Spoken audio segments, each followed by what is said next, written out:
तो बहुत बहुत स्वागत है आपका सोशल करियर चैनल पे। आज अपन बात करेंगे कोल इंडिया लिमिटेड जो पीएसयू के तरफ से वैकेंसी निकली हुई है कम्युनिटी डेवलपमेंट के ऊपर। आपने शायद देखा होगा इस वैकेंसीज के बारे में। जो नहीं देखे हैं तो कोई बात नहीं, मैं एक ओवरऑल डिस्कस कर दूंगा कि वैकेंसीज कौन अप्लाई कर सकते हैं और जो डाउट्स वगैरह हैं कम्युनिटी डेवलपमेंट को लेकर वो आज इसमें सॉल्व करेंगे। और पूरा ओवरऑल वीडियो रहेगा कि एक्सपेक्टेड एग्जाम डेट जो है वो कब होने वाला है, आपका कट ऑफ क्या एक्सपेक्ट कर सकते हैं, आप इस साल क्या जाना है, सिलेबस क्या होने वाला है, आपका एग्जाम कैसे होगा, पूरा ओवरऑल जो है कम्युनिटी डेवलपमेंट के बारे में आज इस वीडियो में अपन बात करेंगे। इंजीनियरिंग जो बाकी डिपार्टमेंट्स है उसमें आज वो स्ट्रीम में कोई बात नहीं करेंगे क्योंकि वो अपने सेक्टर से थोड़ा अलग है ना। तो एक बार वैकेंसीज को थोड़ा ओवरऑल देख लेते हैं, आशा करता हूँ आप देखे होंगे। एक बार मैं ओवरऑल बता देता हूँ कि कौन कौन अप्लाई कर सकते हैं और कैसे क्या डेट होंगे।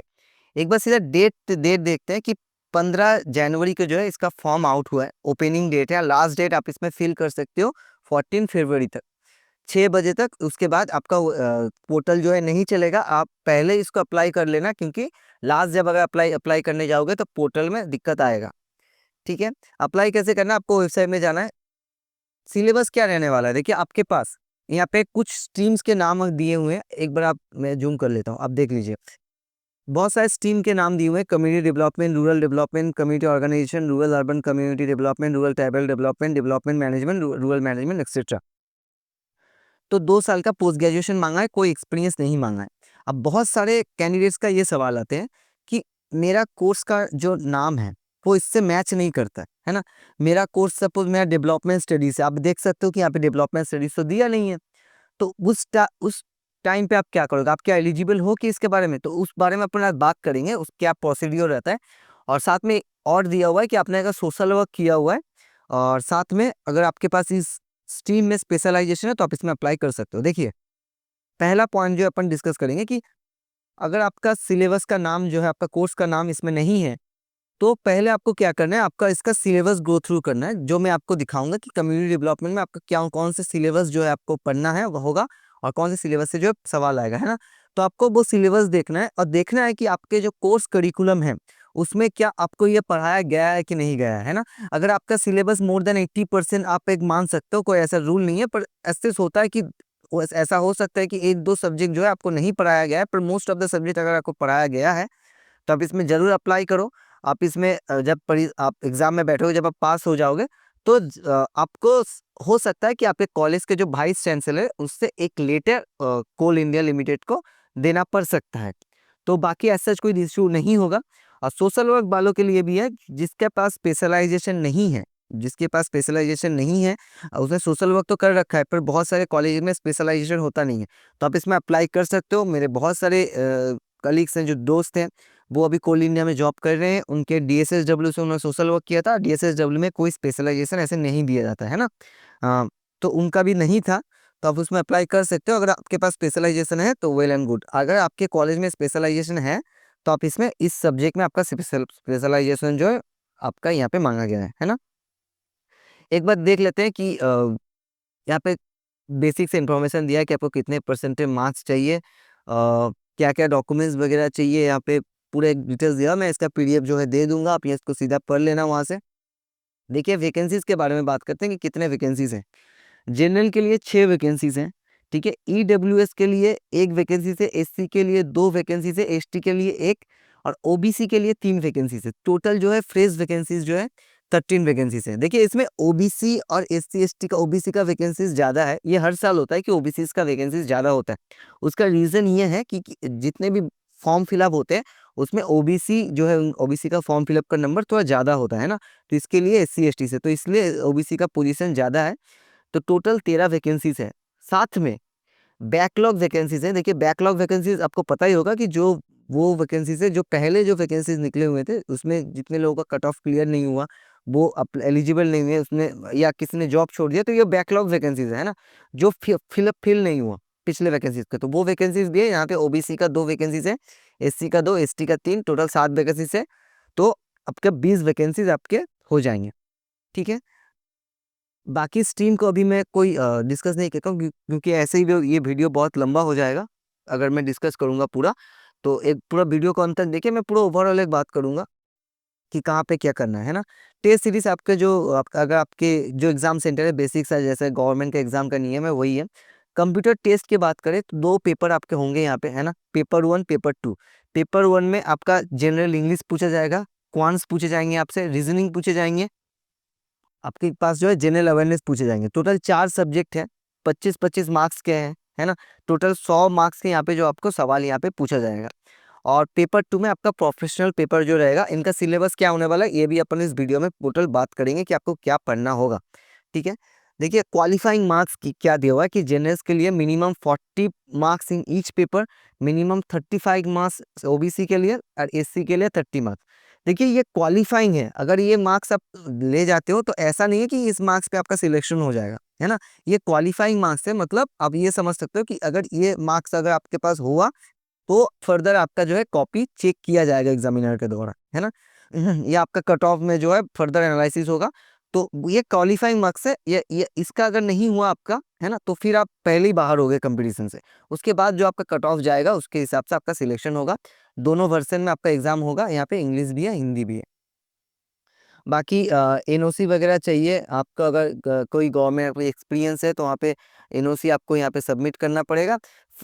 फीस के बारे में बात करें तो 1000 रुपये जो है ओबीसी या जनरल के लिए, और साथ पे 180 रुपये जीएसटी, टोटल 1180 रुपये आपको देना पड़ेगा। एससी एसटी पीडब्ल्यू कैंडिडेट के लिए कोई यहाँ पे फीस नहीं रखा गया है।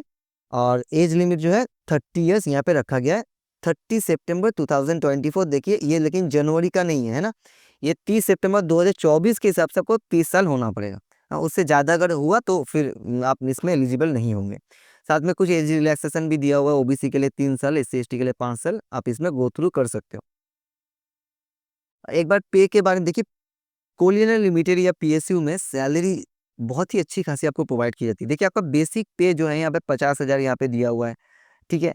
अब बेसिक पे फर्स्ट आपको यहाँ पे मैनेजमेंट ट्रेनिंग के हिसाब से ज्वाइन करवाया जाएगा, 1 साल आपका ट्रेनिंग होगा यहाँ पे, फिर आपको फर्दर असिस्टेंट मैनेजर का जो पोस्ट दिया जाएगा।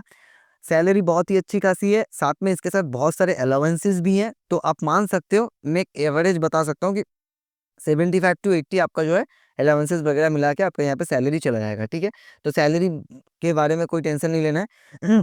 काम वगैरह देखिए, आपको कोल इंडिया के बहुत सारे कंपनीज है, सब्सिडरीज है, हेडक्वार्टर्स है, तो आपको कहीं भी यहाँ पे पोस्टिंग दिया जा सकता है। तो इसमें और कोई डिस्कस करने का बात नहीं है। अगर आपको इसमें डिटेल्स में जानना है तो आप इस पीडीएफ को जो है पढ़ सकते हो, ठीक है। एक बार देख लेते हैं कि अब इसका एग्जाम डेट कब होने वाला है ना। एग्जाम डेट एक बार देख लेते हैं। एग्जाम डेट देखिए, एग्जाम डेट की बात करी, ये मेरे पास ओल्ड वैकेंसीज है, ठीक है। इसमें आप देख सकते हो कि लास्ट डेट एप्लीकेशन का था 19 तारीख को, 19 जनवरी को यहाँ पे लास्ट डेट था। और एग्जाम लिया गया कब, 27 फरवरी को। तो मान सकते हैं 1 महीने का जो टाइम यहाँ पे कोल इंडिया देते हैं, है ना।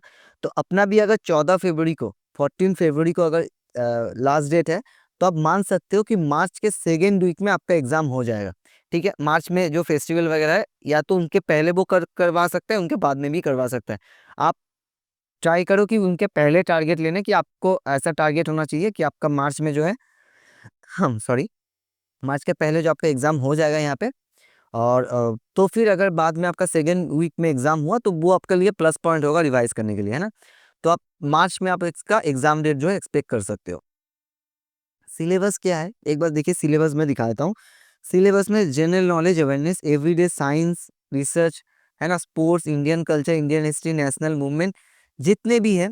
ये एग्जाम जो है, मैं आपको अगर ओवरऑल आपको डिस्कस करना है पेपर 1, तो अगर आपने एसएससी का प्रिपरेशन किया है, ठीक है, तो आपको कोई एक्स्ट्रा नहीं पढ़ना है पेपर 1 के लिए। एसएससी का सिलेबस मोर देन इनफ है इस एग्जाम को क्रैक करने के लिए। इनके जो सवाल भी होते हैं वो थोड़ा एसएससी के तरह होते हैं ना, तो अब इसमें वो एक्सपेक्ट कर सकते हो।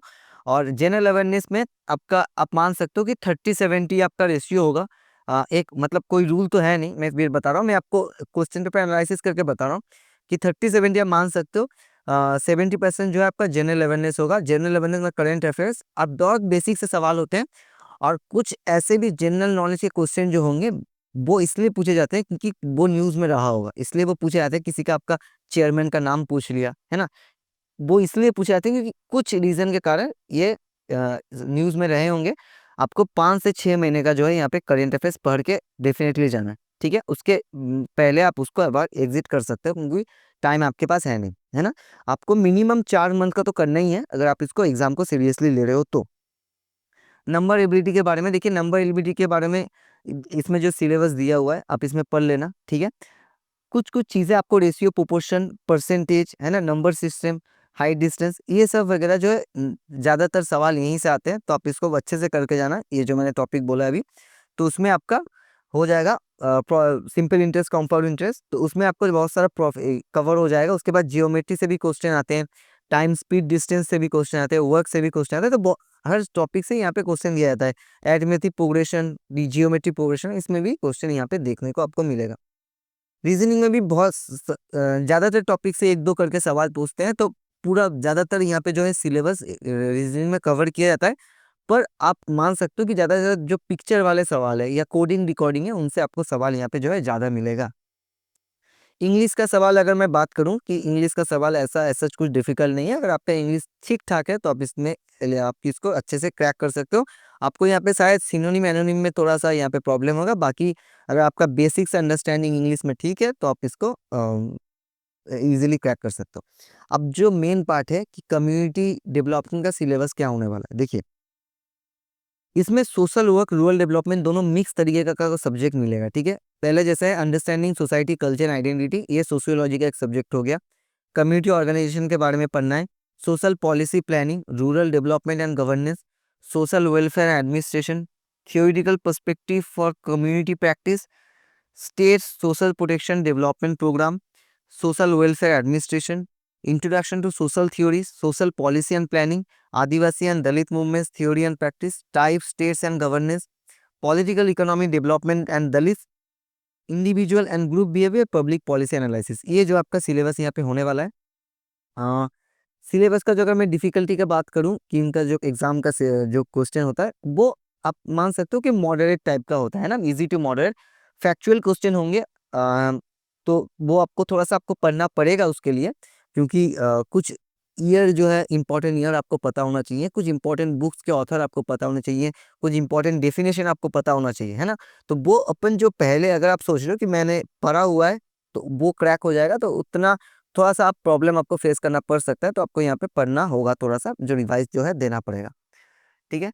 तो ये टोटल सिलेबस है। लास्ट जो मैं बात करूंगा, मैंने बोला था कि कट ऑफ क्या जाने वाला है। देखिए पहले जो वैकेंसीज निकले हुए थे उसमें वैकेंसीज का जो नंबर है वो ज़्यादा था, है ना, 26, 46, तो उस हिसाब से कट ऑफ जो है आप मान सकते हो कि जनरल के लिए 130 था और एससी के लिए आप -5 कर सकते हो, है ना। तो एसटी के लिए और 3 नंबर माइनस, मतलब 125 के राउंड आपका एससी का कट ऑफ और 122 के राउंड आपको एसटी का कट ऑफ यहाँ पे देखने को मिला था प्रीवियस ईयर में, है ना। जो प्रीवियस ईयर मतलब प्रीवियस बार जब एग्जाम कंडक्ट किया गया था। इस बार देखिए वैकेंसीज बहुत ही कम है, ठीक है, बहुत ही कम वैकेंसीज यहाँ पे निकाला गया है। तो उसके लिए ये डिपेंड करेगा कि कितने कैंडिडेट्स इसमें इसको फॉर्म को फिल कर रहे हैं, है ना। तो जो सीरियस कैंडिडेट है, अगर मैं मान के चलूँ आप कट ऑफ को थोड़ा ज़्यादा मान सकते हो क्योंकि पोजीशन बहुत कम है। तो आप अगर जनरल कैटेगरी से तो एक ओवरऑल आप 140 टारगेट कर सकते हो कि अगर आप 140 में आपका यहाँ पे सिलेक्शन हो जाएगा, और आप एससी एसटी से हो तो प्लस -5 और -8 इसको माइनस करके आप अपना कट ऑफ यहाँ पे देख सकते हो, ठीक है। तो ये एक ओवरऑल था। बताइएगा आपको वीडियो का इनमें कमेंट सेक्शन में कि कैसा लगा आपको, और फर्दर आपको क्या हेल्प चाहिए इस कम्युनिटी डेवलपमेंट की प्रिपरेशन के बारे में, ठीक है।